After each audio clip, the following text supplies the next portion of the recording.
Hello, everyone, and welcome back to the Cleaning Indie podcast, brought to you by American Facility Care. I'm your host, Tom Moore, co-founder of American Facility Care, and we'd like to talk about all things facility and building related. Are you a facilities director or property manager, or even the point person in charge of your building? If so, then this podcast is for you. Today, I'm so excited to have our guest with us today. He is one of the employees here at American Facility Care. His name is Eric Q, and you're going to love this interview with Eric. We talk about his childhood, where he's from. His parents are immigrants from China. We talk about life here in America growing up in the 90s and his likes, science fiction. And we talk about his parents' business, his family business that he was a part of most of his life, and his work ethic. And he is just a great all-around guy. We are super excited that he is with us on our team here at American Facility Care. We're just so thankful to have him, and you're just going to enjoy this podcast and the stories that he has. So without further ado, here's our conversation with Eric Q. All right, Eric Q is here, and we're just super excited, and thank you so much for joining us today on our podcast, and thank you so much for your time. No problem. Be happy to be here. Yeah, so Eric, as we mentioned in the intro, he's one of our employees here at American Facility Care, and I really just wanted to kind of get to know him. That's what these episodes are about, is getting to know you with Eric Q. And so we were just going to want to dive a little bit into his background and where he's from, and get to know him a little bit, and what he's experienced along his journey. And so let's get into it. Tell us a little bit about yourself and your background and where you're from. Oh, sure. So my parents are from China. They were born in a small farming village called Hoisan. My dad was basically a carpenter. My mom, I'm not quite sure if she had a role or a job of some sort, but basically they got married and had my sister, and realized in that farming village, it was quite a tough life. They were so poor that even the poor people made fun of them. So they're just really scraping hard just to get by. And thanks to my Uncle Peter, who actually had immigrated earlier to America, with his help, they were able to immigrate over. And I can't remember the exact timeline, but I believe they settled somewhere in America, possibly Boston or something, and at some point, my mom was pregnant with me, and then they had to actually can have me in California hospital where they had Cantonese speaking staff. Yeah. So yeah, and then pretty much, just I was born here and moved around quite a bit until I settled in Indiana around late 90s, or late 80s or early 90s or so. Yeah. Mm-hmm. So if I remember correctly, so your parents immigrated and they were in Boston first, and so I'm not exactly sure about the timeline, but I know they were at Boston at some point, and then they had to go to California for the Cantonese staff. Yeah. Mm-hmm. So really kind of in a cross-country journey. Yeah, I'm sure at some point they did possibly live in California for a little bit, but I can't say for sure how long. Yeah. Okay. Yeah. And then do you remember how long you lived in California after you were born? How long? That's a good question. I'm not entirely sure then. So I could be entirely wrong about this. Like I said, they don't really share too much about like that early history. Yeah. But I do know we lived in Boston for a few years. In fact, my sister recalls going to school there, I think we lived in a suburb called Worcester or something. And she actually remembers like getting bullied by some of the kids there, whereas I pretty much just stayed at the apartment we lived in because I was too young to be able to go to daycare or anything like that. So just hung out at the apartment. That's all I pretty much remember. And the only vivid memory I have is dancing to, was it New Kids on the Block, that boy band? I don't even know the song. I just remember having a good tune to it. That's all. Yeah. Wow. So in elementary, your sister experienced the bullying. Was that tied with racism at all, or just straight bullying as kids do? I hate to say, like, I think that's unfortunately just part of kids in general, and then I'm sure it's kind of a part of Boston too, just from what I hear kind of people say about it too. But I remember her at that age also having to defend herself because she didn't want to back down, and otherwise it could have got worse for her. Yeah. Yeah. You mentioned earlier that she's kind of a tough kid and Oh yeah, definitely. person in general. Yeah. So she actually had to be left behind in China for a few years because my parents immigrated here, they wouldn't have enough money to properly take care of her, and not to mention they wanted to have a financial foundation before bringing her here. So it wasn't until she was 5 that she got brought over. She was actually raised by her godmother for those 5 years. And so it wasn't until she's 5 she gets brought over. She doesn't, she's brought into a dynamic. She's meeting her parents for the first time. There's me. She's away from her godmother and the friends and family she made over there, and then also she has to learn this new language too, and become pretty much my parents' translator and just like liaison for like just helping them out for so much paperwork and other stuff. Yeah. So when she came here when she was 5 and she had not met you before. No. So yeah, she was born in 81. I was in China, and I was born in 86 in California. Yeah. So I don't know exactly when she met me, but I'm sure it was sometime during my first year alive. Yeah. Yeah. Wow. Okay. Yeah, I was born in 81 as well, so we're the same age. No. Yeah. So growing up in the 90s, what was that like for you? To be honest, I was a bit of a TV junkie. That's the most vivid memories I have of that time. And New Kids on the Block. That was just that one tape because because you also have to remember it was like broadcast TV or cable TV, and it just depending on what time I could catch something on TV or whatever we had access to, whether it was broadcast or cable, which I don't think we always had because it's expensive. Right. So I just remember mostly catching stuff like Adam West Batman show. Old sitcoms like Don Adams Get Smart, and just whatever other cartoons I could watch at time, Bugs Bunny, Tiny Toons, and so on and so forth. Just a lot of cartoons and sitcoms mostly, and superheroes. Yeah. So do you think, so as a young person, because we're going to get into a little bit later, kind of you're a sci-fi junkie, kind of like myself. Some of those earlier shows, Batman and some of the comic shows, did that really leave an imprint that's stuck with you throughout life? Definitely. Like for the comedy, the sitcoms, and the superheroes, I would say those were two oddly very influential things on me. I would try to copy the physical and the vocal comedy, try to be witty like them, try to use those as replies whenever I could, or just try to copy whatever I saw and do it in front of some classmate or something. Of course, it wouldn't land because it's a kid who doesn't understand why the joke is so funny, and try to copy it and tell it to a kid who doesn't understand like the context. And it's not. And usually I would also watch like Conan O'Brien, and that's not really made for kids all the time. So that kind of comedy was over their head. Yeah, exactly. Maybe over your head at that time. Oh yeah. I mean, I get too. some of it to an extent, but not the full extent, of course. Yeah. But then as you grew older and kind of understood his comedy, was that somebody that you really followed specifically, or? Conan was kind of later. Like at first I liked Jay Leno, but I enjoyed it because it was kind of broad general that anybody could appreciate. You didn't really have to be too, like it could be for any age. So you didn't have to worry about like not understanding it too well or something. Then, I mean, Conan was definitely weird and silly. But then there was also like a method to his madness, or sometimes, there's a subtlety to his jokes sometimes. And I grew to appreciate that. And I would say even much later, like after he lost to the Tonight Show and after he does remotes in 4 countries, I've grown to appreciate him more and more, seeing that, how much nuance and depth there is to him.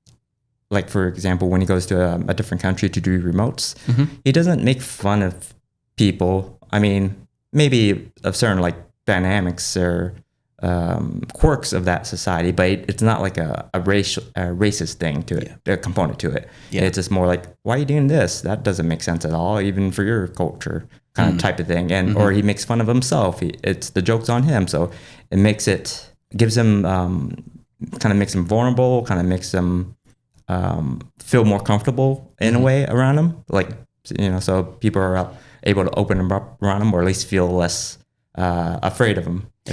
Well, there's one person I don't know that is comfortable around him, and his name is Jordan Schlansky. No, yeah. Have you seen those two together on their podcast recently? Yeah, he's really interesting because I also listened to a podcast where he kind of talks more about like what his experiences with the Italy remote was. Yeah. And he is that guy to a pretty big extent. Like I thought it was like maybe a character, like a very well developed character, but no, that's a big part of that guy, and it's impressive. Yeah. There's something about the dynamic between, I think, the two of them. I think I saw the same podcast, and I saw one earlier where Conan wasn't on, and it was Jordan and then like 3 former producers. I think that's the one. Yeah. And so you could tell that there's something about Conan's personality and his personality that naturally almost clash when they're in the room together. They just egg each other on. And I think that's hilarious. That's not gone away. Yeah. Like even after the show, it's still in existence today. You could see on the podcast when you watch that.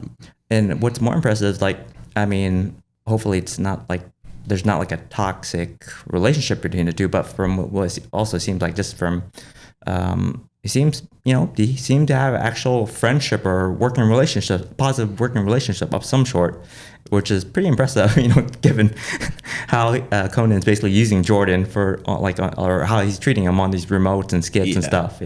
Yeah, that's hilarious to me. I like all things about that. You could tell, like you said, that it's all in good fun, I think. And Jordan said as much. He knows it's for views on the show and podcasts, so he's up for it. He's game. So if anything, like I admire his confidence. No matter even if he's in the wrong, he still goes straight forward towards whatever his views are. Yeah, he is hilarious. Yeah. He's just like a walking encyclopedia. Yeah. He always has something weird to be really particular about, which is which is nice, but it's also annoying at the same time too. Yeah. And that's what's entertaining about it, I guess, the annoying part and his knowledge and all that. But yeah, that's funny. So I guess along those same lines, so comedy and music, and we're all a big part in comic books at all? Were you? Definitely comics. So I still remember my first comic. It was a small black and white book called a digest. About like 6 inches by 4 inches or whatever it was, and it was just contained 3 issues of a Batman story, just telling how he got to become Batman and stuff like that, and a little bit of the Batcave. And I just remember being just mesmerized by it because it really set up the world that he lived in. It was so interesting and dynamic because he has all those tools, he has this kind of adventurous life, and just interesting personality. And the fame and the money. I just as a kid, I remember thinking, okay, if I was a billionaire and had a big building and a Batcave, what would I do with my time? And and then comic and then Adam West, they made the superheroing so much fun. There's gimmicky villains where they're fighting a guy with a giant umbrella and trapped in a giant cake and have to find a way to get out of it. Just all these weird and strange things, but make it so fun, even though it's in that world, it's probably life-threatening. Yeah. I remember a lot of the cartoons, Batman, of course, that was before the 90s, but, they had a whole nother series cartoon in the 90s. But it seems like a lot of the plots to the cartoons in the 90s were a little wacky. Oh, yeah. I would say like there's one called Batman, the Animated Series, which is really well-renowned and good because they tell a variety of stories, like made their villains more empathetic for like are you familiar with Mr. Freeze, the guy? So basically, like, I think his general origin was, I'm just a guy with a freeze gun in the comics and other stuff. But in the 90s, in this series, they made him a villain because he's actually stealing to get funding to help save his wife, who's in like a frozen stasis because she's like dying of some disease. So he needs money to help keep her in stasis and money for like the fun research to help find a cure for whatever conditions killing her. So, and it's done in a pretty sweet way, and yeah, it's a good one. I think that was the precursor to GoFundMe. Yeah, exactly. Yeah. I think I remember in the 90s, Mr. Freeze cup that Burger King maybe have had. Oh, okay. And I think it changed colors when you Possibly, I'm sure. put ice in it. I remember just grabbing a lot of weird, random, gimmicky stuff from Burger King or McDonald's. Yeah. Well, going back, I kind of like going back and forth a little bit in time. But going back to your parents being immigrants here to America, we're going into the July 4th weekend. And I'd mentioned to you that I really admire anyone who starts, but just having that fortitude and desire and work ethic to just go for it and to start a business that succeeded for over 30 years. Oh, yeah. I think you mentioned maybe 33 years or so. So I believe from 1994 to 2022. Yeah, so whatever that is, I can't do math in my head. Yeah, I'm not going to try, but it's a while. And I mean, that's just something. What's your recollection growing up? So the business is a family restaurant. What's your recollection growing up in that business and of your parents and maybe struggles that they may have faced? And so I remember possibly when I was 5, we actually used to live in Marion, and my parents used to work for my aunt's restaurant for a little bit, and they were just I believe they just worked as a waiter and as a cook. Yeah, so my dad learned how to cook from some guy, I guess, in a strip mall in Boston, a Chinese restaurant as well. And so they just kind of learned tricks of the trade from the person in Boston, and then from my aunt in Marion. They worked hard for several years. I don't know how long it was. Saved up money, moved to Noblesville and opened a restaurant there called Toy San Restaurant, kind of after their home village. And it was pretty good. Problem was they didn't have enough workers because it was such a large restaurant. Whenever the waitress would make money, they would just not work the next day for whatever reason. I guess they just didn't want it to be a long-term thing for them or something. And it was just unsustainable between my parents and my sister, who helped out when she could, but she also had school and stuff like that. So and that was in the 90s? Yeah, so that was somewhere around the early 90s before the one we opened in Mooresville. Yeah, so they decided to shut down that restaurant and start again. So my dad actually, he knows a little bit of English, kind of just very basic words, just kind of enough to get by. Like if you were to go to a Burger King, he can somehow order a burger or something, but just not be able to say exactly what he wanted on it or not on it, at least not all the time. But he somehow grabbed an old map book and just drove all around Indiana looking for specific places that he thought would have the right demographics for the next restaurant they were going to open. And he settled on Mooresville. He thought it was a decent enough town, decent enough sized town, wasn't too big, wasn't too small, by other towns. So, there's decent cross section of, so you're not just getting locals, possibly getting other people passing through.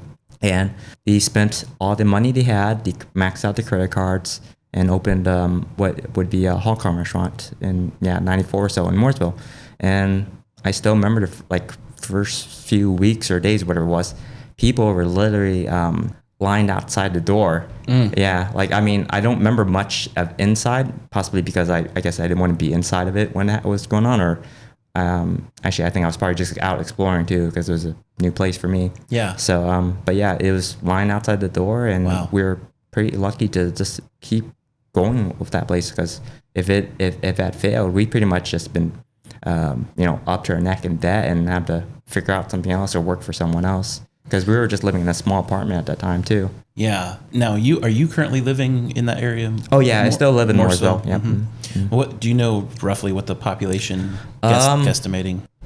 So when I was a kid, it was like 10,000 or so, and I'm sure by now it's been 20 plus years since then. So I'm sure it's increased by a decent chunk, because it's odd. It's kind of growing, but economically it hasn't changed too much really.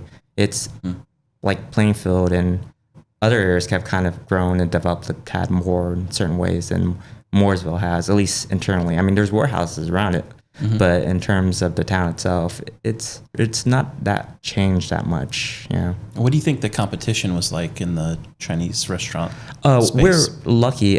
So when we first started, it was just us in terms of Chinese restaurants. But I would always argue that, like, I mean, sure, like, you know, they are competition because, you know, but I mean, a Chinese restaurant is competition because you also have to make sure your food is as good as theirs. Otherwise, you can easily get left behind because, you know, they're going to think the other place is better than yours and not bother with yours. But honestly, like, there's Gray's Cafeteria, which is really well renowned. It's been on TV, I believe, a few times. And so, like, in a way, that's a kind of a big competition because, like, if you can't offer something that's just as good as what they can offer, or at least some variety, you know. So when they're tired of that kind of food, you know, they'll come to us. And my parents thinking we're like, we gotta offer good food, good service, and quality. Otherwise, we're not gonna be able to make it, regardless there is whatever kind of competition there is out there.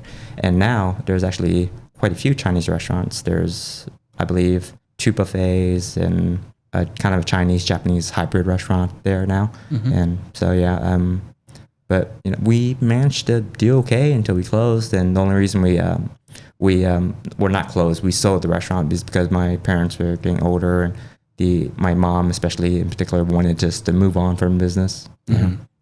Yeah, one of the things I really like about you, Eric, in you know, just aside from just your personality and as a person, but your solid work ethic and just showing up every day, and I think that has to go back to you in your restaurant, your family restaurant. It's funny you say that, but like how I mentioned, I was a TV and comic book junkie.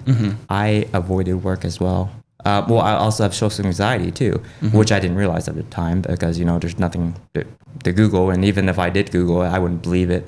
But are you talking about as a teenager? Or? Oh, I would say it kind of developed around, I guess, maybe puberty or some point, like somewhere around there. As a teenager, yeah, like that's when it developed. But actually, now that you mentioned it, I do remember like going up to like the gas station attendant who was in the same plaza and without him asking like if he cared or not, like but I just kept talking to him about the Spider-Man cartoons I watch. And, you know, this poor guy just held captive because he's in the he can't leave the gas station. There's nothing for him to do outside. It wasn't that kind of gas station. It was like, oh, I have to smile and listen to this kid until he leaves. Yeah. But, yeah. So anyways, I was kind of lazy, partly due to social anxiety, partly because he never really trained me either. So like, I mean, I know to other people, they would have, you know, if the way they did things, like they other people would have picked up on, but for whatever reason, I just didn't fully understand, or was just afraid of screwing up, or just didn't do as well as they did because possibly I was nervous. So I just didn't work as much. I would watch TV, read comics, whether it was in the restaurant or outside the restaurant. In fact, whenever I did do dishes there, I would stop doing dishes whenever a good show came on, because we would have a portable TV in the restaurant. Yeah. Wow. Yeah. So I mean, I wouldn't say I developed a harder work ethic until like possibly around after I graduated college for whatever reason. Yeah. Yeah, I think that's pretty common. I think you probably had a better work ethic than maybe most kids your age. Just the you know, being in your family business. What would you say, you know, a day in the life of a restaurant would be, like a restaurant owner? So I would say mostly I remember, I'll just use my like later adult years as a kind of example, but like, because you worked, I think you mentioned to me earlier, you worked unofficially, just maybe for free as a kid, helping out. Yeah. I worked as a kid helping out for free mostly. And then at some point you were on payroll, I'm sure. Yeah. So I just remember pretty much like once I like started getting more serious into it, I remember having to try to wake up early, get in on time, make sure everything's well stocked and prepared. You know, make sure there's no issues of any sort, make sure everything was stocked, and get ready for the customers. And pretty much when they came in, kind of put on not quite like a performance, but make sure they had a good experience. You know, like be sure to you know, welcome them, answer any questions, make them feel comfortable, not to pressure them, and make sure, you know, they get quality food, get it served as quickly as possible, check up on them and just make sure they enjoyed what they had and get their money. So make sure they're not dying in dasher, which luckily didn't happen too often, but just still had to be aware of it just in case. Maybe with your parents, and you said your dad spoke a little bit of English, but with that language barrier, did you see yourself becoming maybe like a face of the restaurant, so to speak, in the communication department?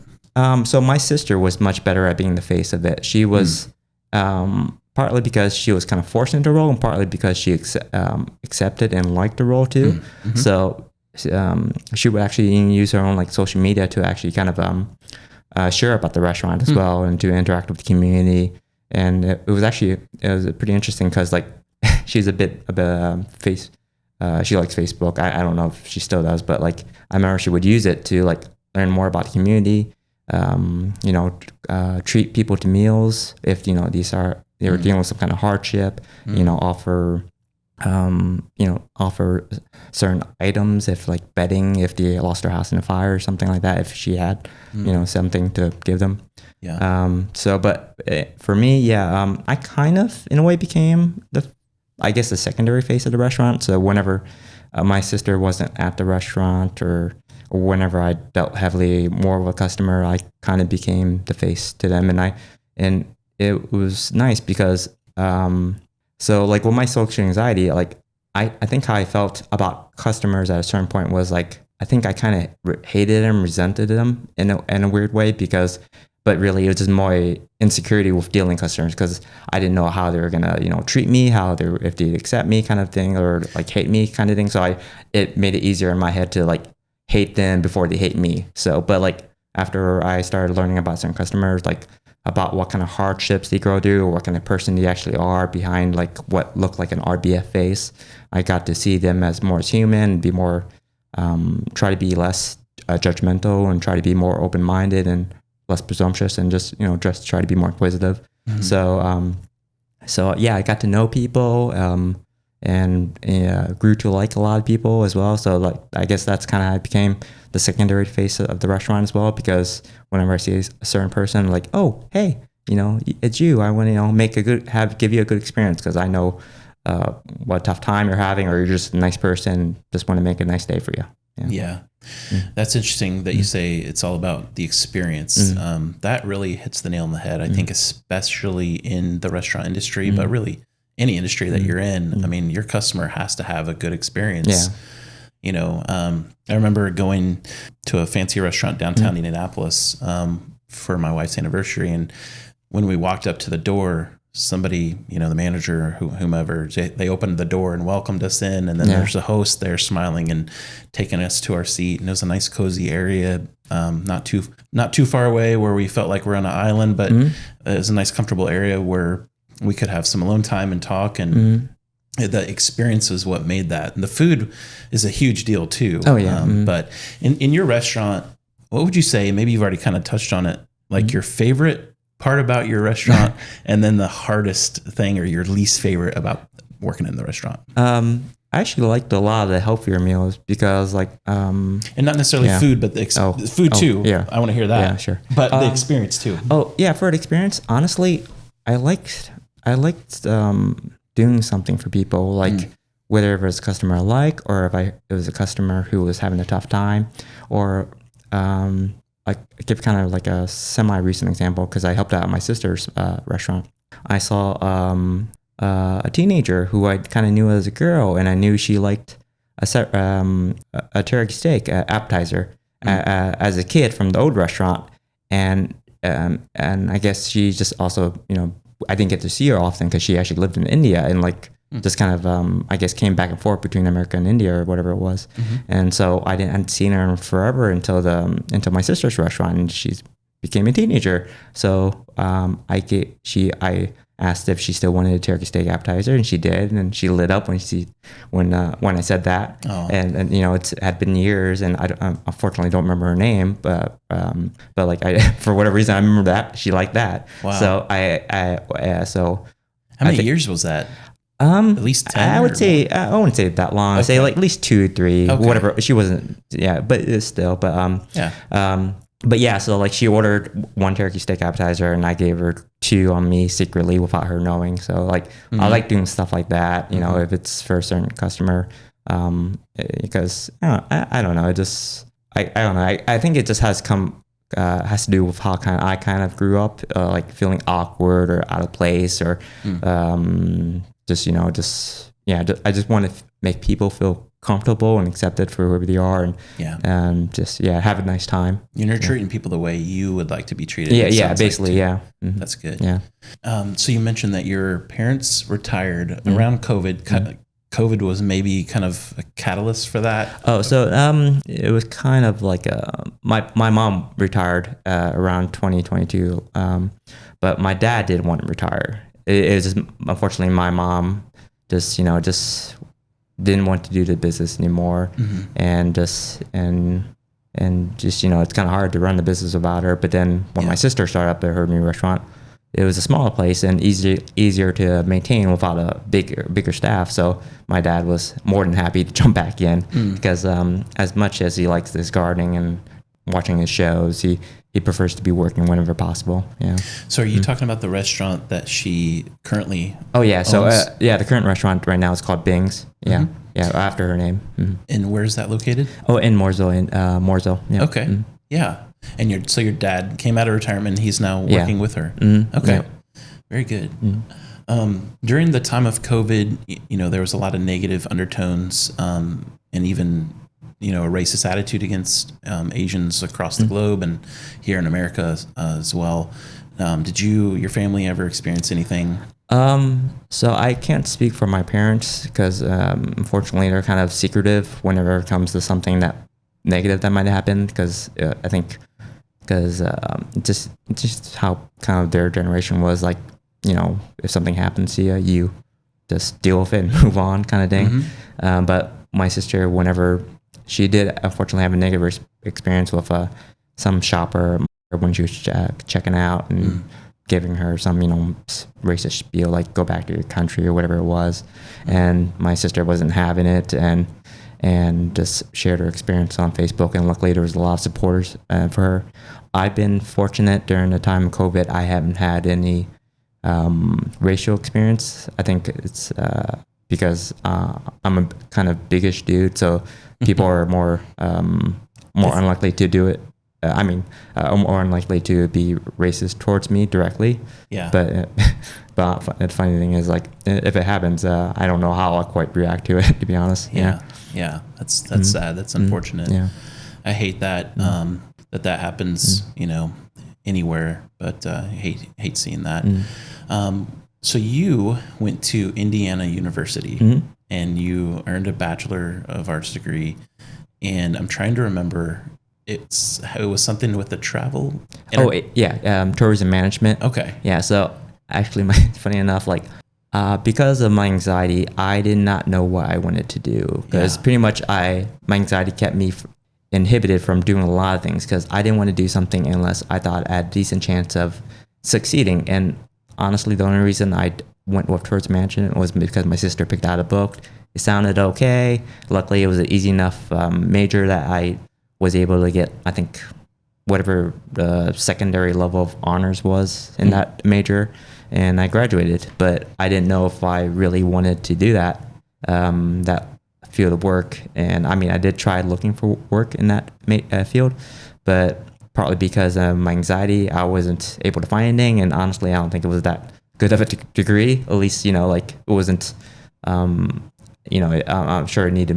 Well, I'm sure the degree wasn't too bad. I'm sure I just needed more stuff to pad my resume, which I didn't really have because of anxiety. So, anyways, I just decided to stick with the restaurant, partly because of anxiety, partly because I did want to help my sister, who had just her first child around that time, and I wanted to kind of help her out so she was able to actually be a mom, right? Because the restaurant time does dominate.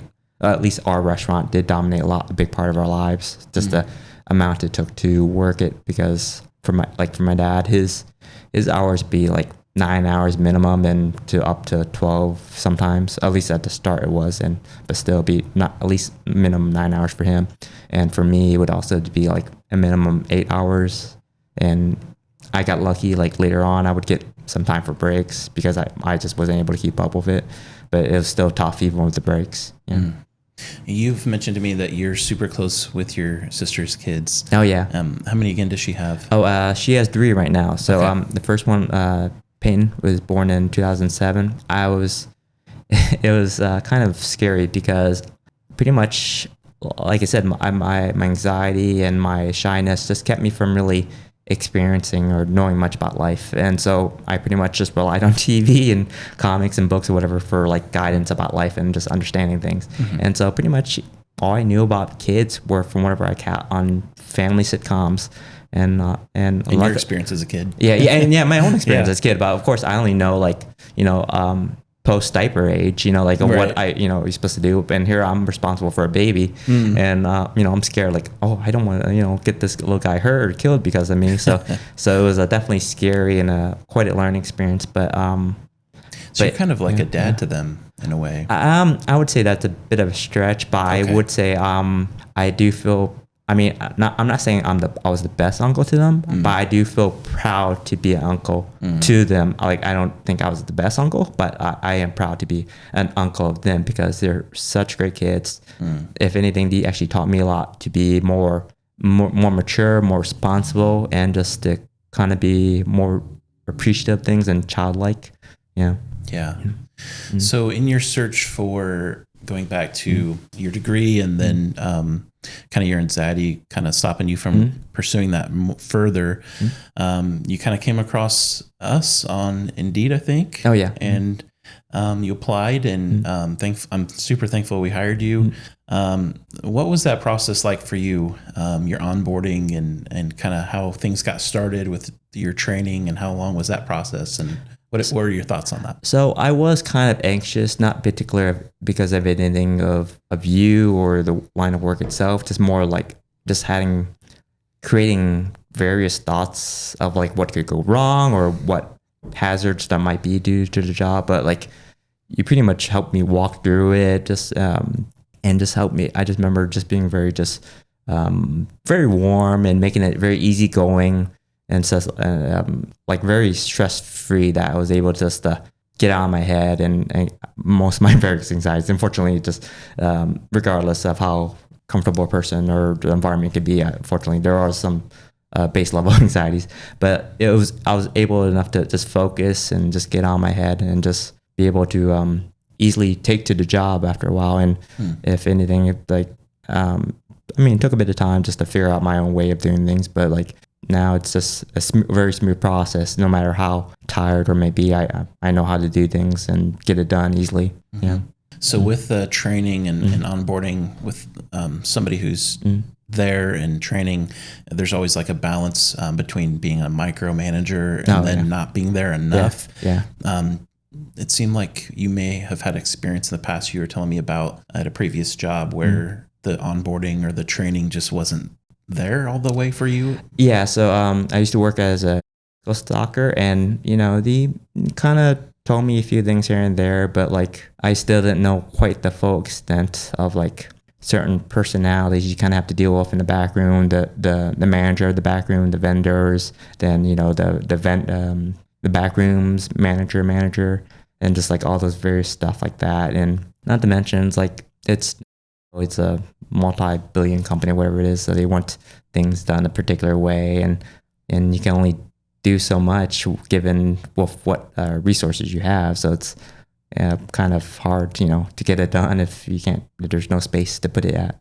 Yeah. Going back to your love for sci-fi, specifically, there's something coming up that's pretty exciting this year that you're going to be able to go to. Yeah. So last year I went to a Star Trek convention in Chicago, and this year I was going to go to the one those producers held in Chicago. So the Star Trek Chicago was produced by a company called like Reed Pop, like their official, they officially hold the license to Star Trek conventions. So, but like for whatever reasons, they canceled the one in Seattle, which was supposed to be May 25th. And they haven't announced any new news about another convention.